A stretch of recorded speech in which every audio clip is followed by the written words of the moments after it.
Alhamdulillahilladzi anzala ala 'abdihil kitaba wa lam yaj'al lahu iwaja qayyiman liyundhira ba'san shadidan min ladunhu wa yubashshiral mu'minina alladzina ya'maluna ash-shalihati anna lahum ajran hasana. Asyhadu an la ilaha illallah wahdahu la syarikalah wa asyhadu anna Muhammadan abduhu wa rasuluh la nabiyya ba'dah. Allahumma salli wa sallim wa barik ala nabiyyina Muhammadin wa ala alihi wa sahbihi wa man tabi'a huda. Amma ba'du fa ya ibadallah, usikum wa iyaya nafsi bitaqwallahi wa ta'atihi faqad fazal muttaqun. Faqad qala Allah ta'ala fi kitabihil karim, a'udzu billahi minasyaitonir rajim. Ya ayyuhalladzina amanu taqullaha haqqa tuqatih wa la tamutunna illa wa antum muslimun. Ma'asyiral muslimin, sidang jamaah salat Jumat rahimakumullah. Dari hati yang paling mendalam, marilah kita senantiasa tidak henti-hentinya bersyukur kehadirat Allah Subhanahu wa taala dengan sebenar-benarnya syukur atas segala nikmat dan karunia-Nya, sehingga pada kesempatan Jumat yang penuh berkah ini kita masih bisa memenuhi undangan Allah Subhanahu wa taala untuk menunaikan ibadah salat Jumat. Mudah-mudahan ini semua akan dicatat sebagai amal soleh kita. Yang kedua, salawat serta salam mudah-mudahan senantiasa terlimpah kepada junjungan kita baginda Rasulullah sallallahu alaihi wasallam, dan mudah-mudahan kelak di akhirat kita akan mendapatkan syafaat beliau. Amin ya rabbal alamin. Ma'asyiral muslimin, sidang jamaah salat Jumat rahimakumullah. Salah satu yang dikhawatirkan Rasulullah sallallahu alaihi wasallam kepada kita umatnya adalah ketika nanti di akhir zaman umatnya Rasulullah sallallahu alaihi wasallam ini tersibukkan dengan kehidupan dunia. Beliau menyatakan, aku khawatir jikalau nanti umatku itu dihamparkan bagi mereka dunia ini. Artinya dunia yang semakin maju dan modern ini akan menjadikan mereka itu terlena, terperdaya, dan terpesona dengan kehidupan dunia sehingga lupa akan akhiratnya. Ini salah satu kekhawatiran Rasulullah SAW. Maka Rasulullah SAW di dalam mendefinisikan orang yang cerdas, al-qayyis, orang yang cerdas versi Rasulullah, bukan orang yang menyandang gelar kesarjanaan yang berenteng di sekitar namanya. Tetapi orang yang cerdas versi Rasulullah itu adalah mandana nafsahu wa amila lima ba'dal maut, yakni orang yang dia mampu mengekang hawa nafsunya, sekaligus dia di dunia ini gemar melakukan amal-amal ibadah yang kelak hasilnya akan dinikmati di kehidupan akhirat. Maka para jamaah rahimakumullah, melalui khutbah Jumat yang singkat ini, perkenankan khotib mengajak diri khotib pribadi dan para jamaah sekalian untuk menganalisa diri kita masing-masing.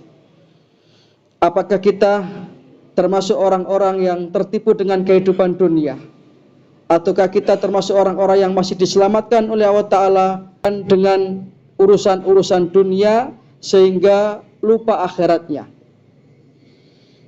Dia bekerja, pergi pagi, pulang petang untuk mengumpulkan harta, dia buat untuk memperbaiki rumah, dia buat bersenang-senang, rekreasi dengan keluarga dan lain sebagainya, tanpa kemudian memikirkan bekal akhiratnya. Ini ciri yang pertama. Sehingga Allah Subhanahu wa taala dalam Al-Qur'an mengingatkan, a'udzubillahi minasyaitonir rajim. Alhaakumut takasur. Bermegah-megahan itu telah melalaikan kamu.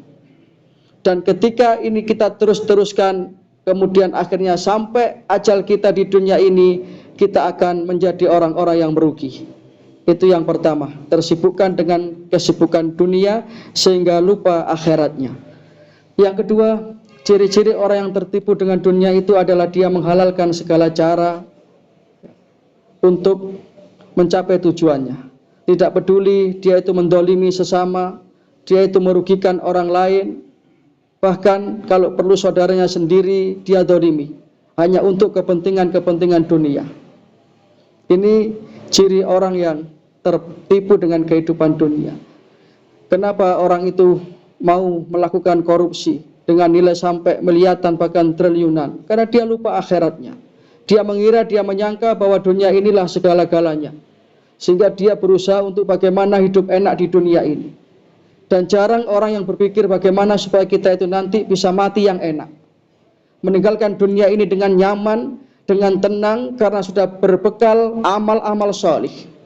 Kita tentu ingin termasuk golongan orang-orang yang dipanggil oleh Allah Ta'ala, ya ayyatuhan nafsul mutmainnah, wahai orang-orang yang mempunyai hati yang tenang, irji'i ila rabbiki radiyatan mardiyah, kembalilah engkau kepada aku dengan keadaan ridho, dan aku pun ridho kepada engkau. Fadkhuli fi ibadi, masuklah engkau ke dalam golongan hamba-hambaku. Wadkhuli jannati, masuklah engkau ke dalam surgaku. Ini orang yang beruntung. Yang ketiga, ciri-ciri orang yang tertipu dengan kehidupan dunia adalah mereka itu lupa kepada Allah. Jarang sekali dia itu mengingat Allah, mengingat kebesaran kekuasaan Allah Subhanahu wa Ta'ala. Dengan harta yang dia miliki, dia merasa dia sudah punya segala-galanya, sehingga seolah-olah dia tidak butuh dengan apapun dan dengan siapapun. Ini persis seperti Qarun yang hidup di zaman Nabi Musa alaihissalam. Dia adalah orang yang kaya raya. Ketika ditanya, anna laka hadaya Qarun, wahai Qarun, hartamu demikian banyak, dari mana engkau bisa mendapatkan ini? Dengan sombong dan congkaknya Qarun mengatakan, hartaku adalah usahaku, karena aku adalah seorang entrepreneur yang hebat, karena aku adalah seorang yang pinter di dalam menjalankan bisnisku, dan lain sebagainya. Artinya ketika dalam hidup dan kehidupan ini kita sudah menggantungkan apa yang ada dalam diri kita, kekayaankah itu, pangkat dan jabatankah itu, kekuatan fisikkah itu, maka itu ciri kalau kita terlena dengan kehidupan dunia. Maka orang yang beriman, dia senantiasa Allahus Somad, dia senantiasa bergantung kepada Allah Subhanahu wa Ta'ala. Dia senantiasa menyadari akan keterbatasan dan kelemahan dirinya. Yang keempat, ciri orang yang tertipu dengan dunia, dia itu akan menjadi orang yang bakhil, menjadi orang yang gigir. Hartanya akan dia tumpuk-tumpuk untuk kesenangan dirinya sendiri tanpa mau berbagi dengan orang lain. Sehingga orang seperti ini nanti dia itu akan senantiasa disiksa oleh harta yang dia milikinya sendiri. Jadi harta yang dia cari justru akan menjadi beban bagi dia. Dia punya mobil baru, kemudian dia tersiksa dengan mobil itu. Kalau kotor sedikit merasa kemudian terganggu, sehingga dia merasa tidak nyaman dengan harta yang dia miliki. Ini ciri orang yang tertipu dengan kehidupan dunia, atau yang dalam bahasa Jawa kita kenal dengan istilah kedonyan. Ya. Sehingga dengan itulah para jamaah rahimakumullah, ketika dunia ini sudah menguasai kita, maka kita akan menjadi orang-orang yang merugi. Maka dalam khutbah Jumat yang singkat ini, saya mengajak pada diri saya pribadi dan jamaah sekalian, marilah kesempatan kita hidup di dunia ini kita manfaatkan yang semaksimal mungkin untuk mengumpulkan bekal akhirat kita. Tentu kita nanti ingin kembali ke hadirat Allah Subhanahu wa Ta'ala dengan membawa amal-amal solih, karena kita sudah menanamkan kebaikan-kebaikan. Berbuat baik kepada diri kita sendiri dan berbuat baik kepada orang lain.